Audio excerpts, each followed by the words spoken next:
एक पत्नी हमारे पास आ जाए सवेरे सवेरे, अब वो पत्नी यहां बैठी भी हो सकती हैं, वो पत्नी आई हमारे पास सवेरे सवेरे, बोली गुरुजी हमारा मन भगवान में लग गया है, ये तो बहुत अच्छी बात है, लेकिन हमारे पति जो हैं अभी तक उनका मन भगवान में नहीं लगा, और वो हमारे पास आते हैं और हमारे पास आकर के वो प्रेम का इजहार करते हैं। हमें तो अब सारे विषय वासनाओं से मन हट चुका है, मन भगवान में लग चुका है, लेकिन हमारे पति देवता का मन अभी तक भगवान में नहीं लगा। हम तो ब्रह्मचारी बन के अब रहना चाहती हैं, पर हमारे पति अभी ब्रह्मचारी नहीं बन पाए, क्या करें। हमें बहुत मन से असंतुष्टि होती है जब हमारे पति हमारे पास काम भाव लेकर आते हैं। हमारा मन बेचैन हो जाता है कि हमारे हृदय में जो कृष्ण हैं पता नहीं वो निकलकर बाहर ना चले जाएं। ऐसा उस बहन ने मेरे से सवाल किया कि जब पति काम भाव से अपनी पत्नी के पास आता है तो पत्नी को अच्छा नहीं लगता, क्योंकि पत्नी के अंदर भगवत भक्ति जाग गई है, प्रेम जाग गया है। ये सवाल आप में से बहुत लोगों का भी हो सकता है, बहुत पुरुषों का भी हो सकता है, बहुत स्त्रियों का भी हो सकता है, पर चूंकि सवाल बड़ा अटपटा है तो लोगों को पूछने में भी संकोच होता है, इसलिए हम आपको इसका समाधान देते हैं। मैंने उनको ये बात समझाई, बता दिया उनको, शायद यहाँ बैठी हो तो वो चूंकि ऐसे प्रश्न सवाल माइक में तो वो कर नहीं सकती थी, पर सवाल तो सवाल है, तो हमने उत्तर सोचा कि चलो इस बहाने आपको उत्तर दे दें। प्रश्न समझ में आ गया? अब उत्तर सुनो। हमने उनसे बोला कि आपके पति, आप तो भक्ति में रम गई हो, बहुत अच्छी हो आप, कि आपके हृदय में कृष्ण विराज गए हैं, भक्ति विराज गई है, आपका दिन रात भगवत चिंतन में ही मन लग रहा, बहुत अच्छी बात है।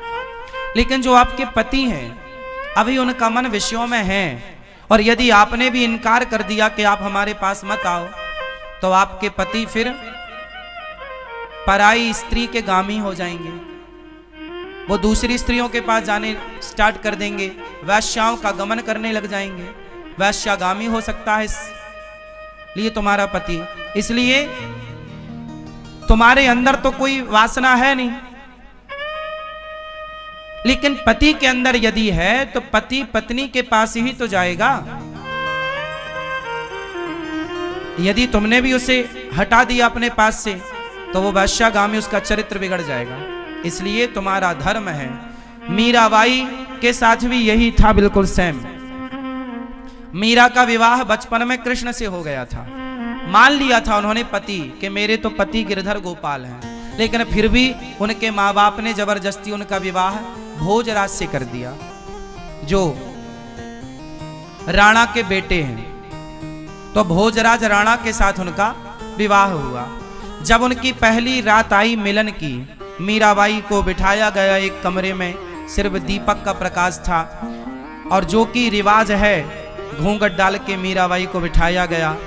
तभी रात्रि को, पहली रात्रि पहला मिलन जब भोजराज आए तो मीरा ने अपना दुपट्टा, अपना मुंह खोलते हुए भोजराज से कहा कि ये दुनिया कहती है कि आप मेरे पति हैं, कि ये दुनिया कहती है कि आप मेरे पति हैं, पर मेरी अंतरात्मा तो कहती है कि मेरे पति केवल कृष्ण हैं।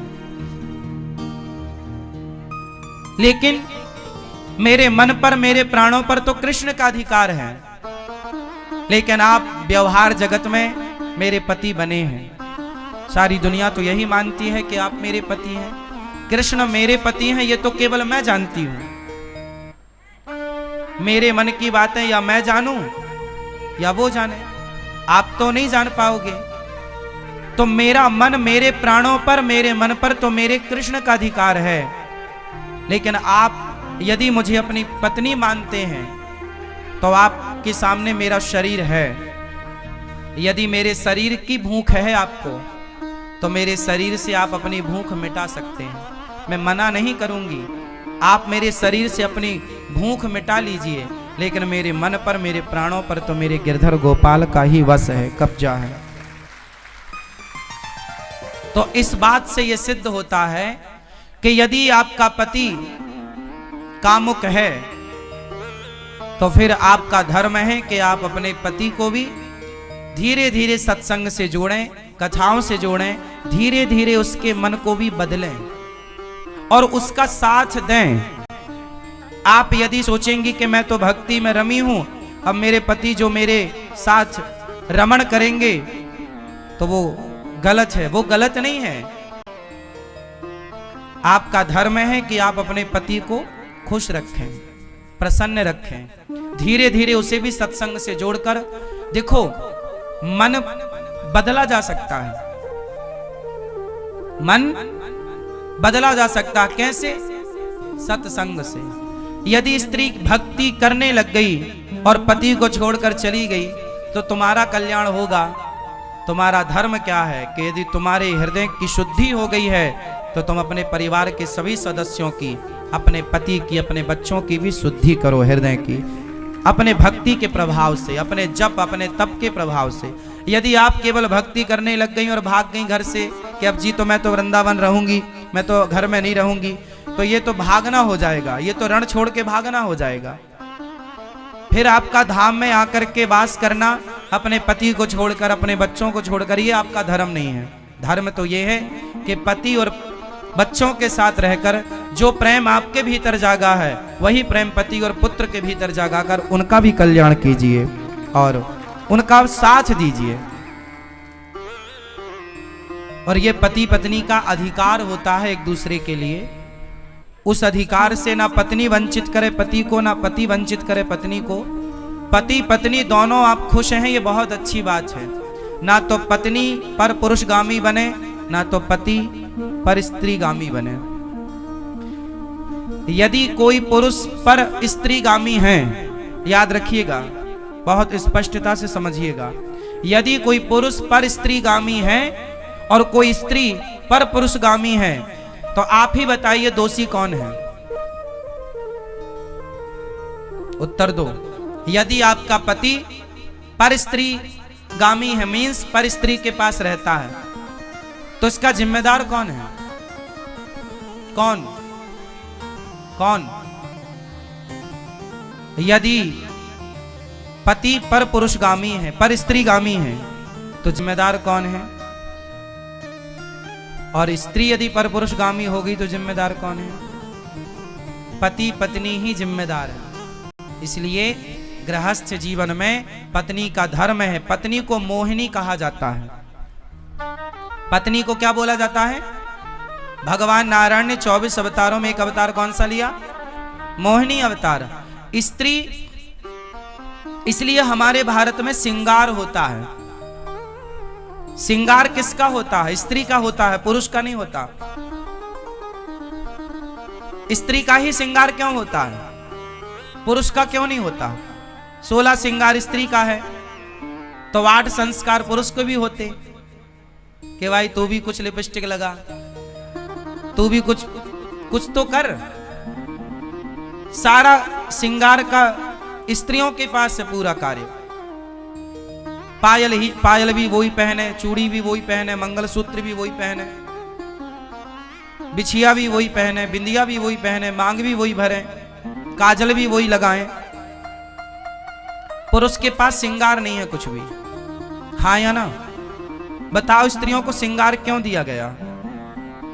ताकि स्त्रियां उस श्रृंगार से सुंदर दिखें और उस सुंदरता से वो केवल अपने पति को रिझाएं, सिर्फ अपने पति को रिझाएं। मोहिनी है ना, पति को इतना मोहित करो अपने पति को कि आपका पति पर स्त्रीगामी ना बनने पावे।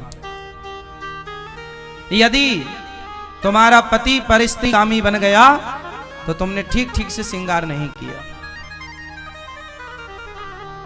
लेकिन आजकल श्रृंगार होता तो है जमाने के लिए, पति के लिए तो कुछ नहीं है।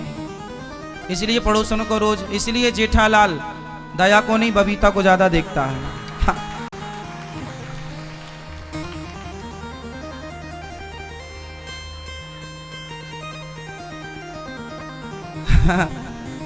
सही है ना?